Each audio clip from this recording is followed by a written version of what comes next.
Maybe bike is at the top of your list for search terms, but you're going to have problems ranking for it because you're going to be competing with manufacturers with big budgets that basically own the first page of Google for such a popular term.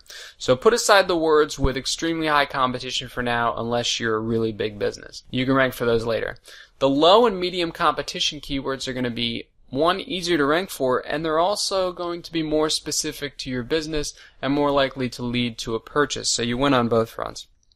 Go ahead and sort your list by the amount of monthly searches each item gets, and then by whether it's low or medium competition based on the cost per click. Now, after you've sorted them by the monthly searches and the competition, you'll want to put them into either the information or the purchase categories.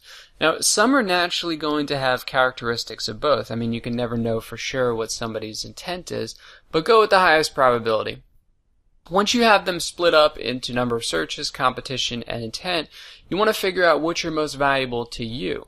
So for example, there might be long-tail keywords with extremely low search volume that are very relevant to your business. Maybe you're a local bike shop in Los Angeles, and even though Huffy Bikes 90210 has a low search volume, you're a major carrier of that brand and you're in that zip code.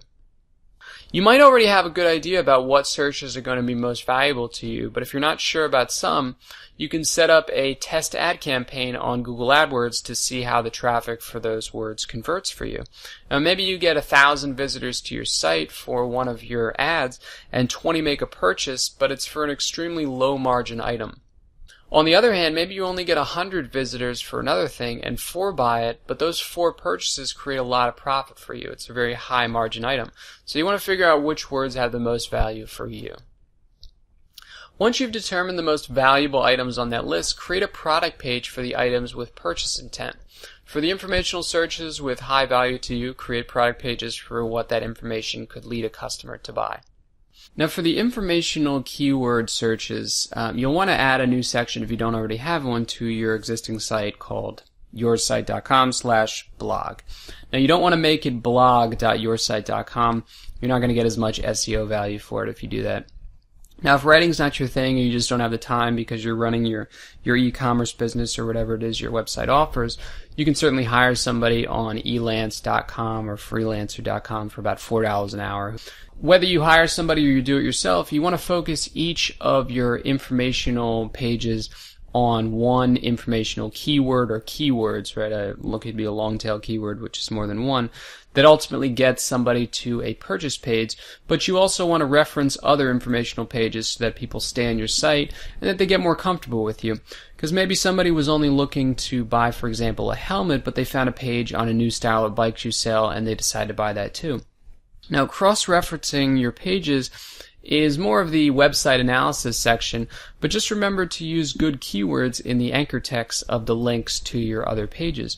You want Google to recognize one page as the most important for that topic or keywords.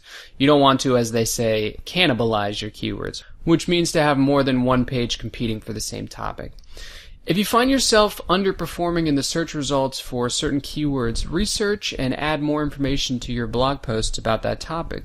You always want to shoot for 1,500 or more words if possible. Articles of that length get shared more and they're going to be ranked higher by Google. You'll also want to make sure that you have a lengthy About Us section on your site highlighting your company's products and services and the characteristics of your business. This is one of the most visited pages on anybody's site. Include pictures of you, your staff, and your main location if you have one. It's going to help with trust and keywords. And try to include your brand name followed by your best keywords. Google is placing a lot of emphasis on brand names in the search rankings now.